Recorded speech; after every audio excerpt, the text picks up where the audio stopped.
ভুল অ্যাকাউন্টে টাকা চলে গেলে কি করবেন? আমার পরিচিত একজনই 1,83,000 টাকার মতো গাজীপুরের একটা ব্যাংক অ্যাকাউন্টে পাঠিয়ে দিল ভুলে।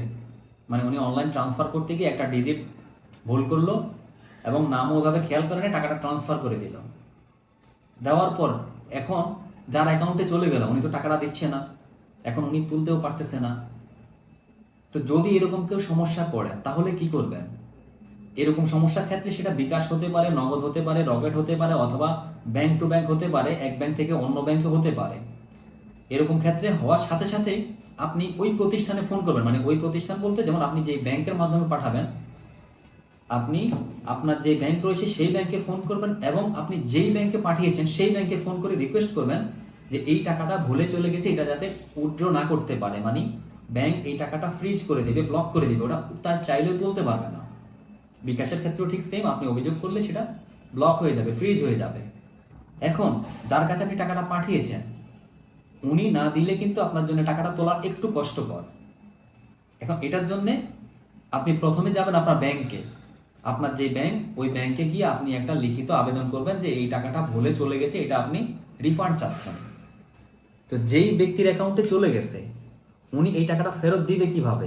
উনি এই টাকাটা ফেরত দিতে হবে এই জন্যে যে আপনার সাথে কোনো ব্যাংকের লেনদেন হয়েছে কিনা বা কি হয়েছে, এগুলো যদি উনি সঠিক প্রমাণ দিতে না পারে তাহলে উনি ওই টাকা দাবি করতে পারবে না।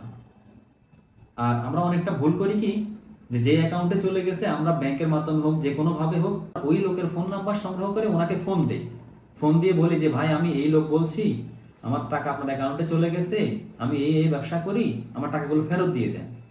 এরকম কোনো তথ্যই দেওয়া যাবে না, ফোনও করা যাবে না ওনাকে। আপনি আগে ব্যাংকে যোগাযোগ করে তারপর ওনাকে ফোন দিবেন এবং আপনি কি করেন সেগুলো বলা যাবে না। সেক্ষেত্রে উনি বলবেন যে আমি ওনার সাথে এই ব্যবসা করি, এই ব্যবসা বাবদ আমাকে এই টাকা দিয়েছে। এটা আমি নিজে জানি এবং আমার খুব কাছের একজন মানুষ এই সমস্যার সম্মুখীন হয়েছে। উনি ভুল অ্যাকাউন্টে চলে গেছে, পরে উনি দিচ্ছে না এবং 1 মাস লেগে গেছে, পরে উনি তুলতে পারছে এইভাবে। তো এই জিনিসগুলো কখনোই করা যাবে না, আপনি কোনো তথ্য কোনো কিছু দেওয়া যাবে না। আপনার টাকা আপনি ফেরত পেতে হলে ব্যাংকে যাবেন, এরপরেও যদি না হয় তাহলে আইন প্রয়োগকারী সংস্থার সাথে যোগাযোগ করবেন। তবে আমার দৃঢ় বিশ্বাস অধিকাংশ মানুষই টাকাগুলো ফেরত দিয়ে দেয়। হ্যাঁ, কিছু মানুষ খরচ করে ফেলবে, তারা যাতে খরচ করতে না পারে, টাকা তুলে ফেলতে না পারে, সেজন্যই আপনি যত দ্রুত সম্ভব ব্যাংকে যোগাযোগ করবেন অথবা ওই প্রতিষ্ঠানে যোগাযোগ করবেন।